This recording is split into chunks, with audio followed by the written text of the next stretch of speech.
Let's look at SCARF again. When you ask others for feedback in order to grow, you have status. You come across as a person who wants to develop and grow. And also at the same time, you're giving status to the people you ask for feedback, because you are implicitly saying to them that they are important and that you value their opinion. You have certainty, because you ask them to give you feedback on something specific. And with your questions, you are deciding how the conversation will play out.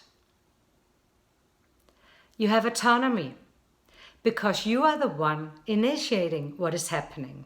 And you can even say enough, and I'll be back later when I'm ready for more, in case you feel that you have plenty to digest.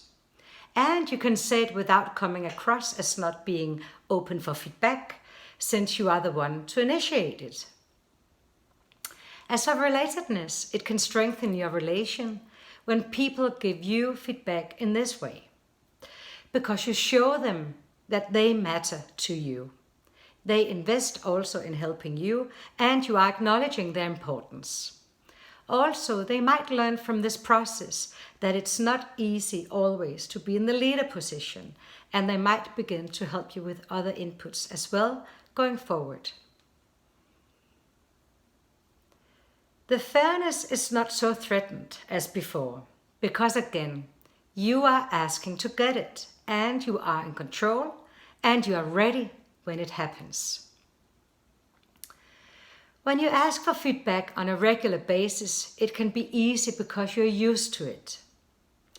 Going through the SCARF model, however, makes it evident that a lot of us might have had some bad experiences with getting feedback, just due to how our brain is wired. If that's the case for you, you might want to be strategic about beginning to ask for feedback. If you don't feel so comfortable about it yet, you might want to begin with asking people whom you trust and are close to. And then after some experiences, when you start to feel better, you can widen your questions to include other people as well. Getting feedback can be like getting gifts. Sometimes you get feedback that you are grateful for, and sometimes you get feedback that you are not so happy with. But regardless, it is the way to spot your blind spots and to be sure about what might be important to work with when you want to reach your vision. So here are some things to keep in mind when you ask for feedback. Listen. Listen to the feedback. Don't agree with it. Don't disagree with it. Don't prove it. Don't disapprove it. Just listen to it. Stay open and curious. Don't get defensive. When somebody opens up and gives you feedback, nothing can shut that down faster than you not being gracious about receiving the feedback. The other person must feel okay. Remember, it can be a hard task to give somebody feedback because we don't want to make others feel bad.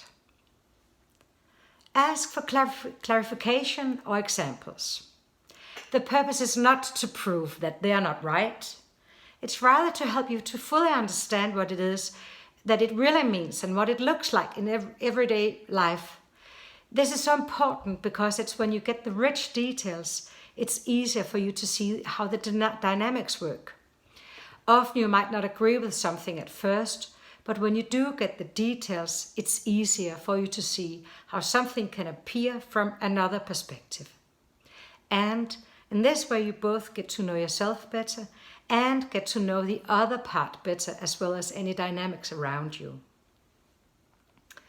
Thank them for the feedback. It takes time, energy, consideration, and it might take courage for people to give you feedback.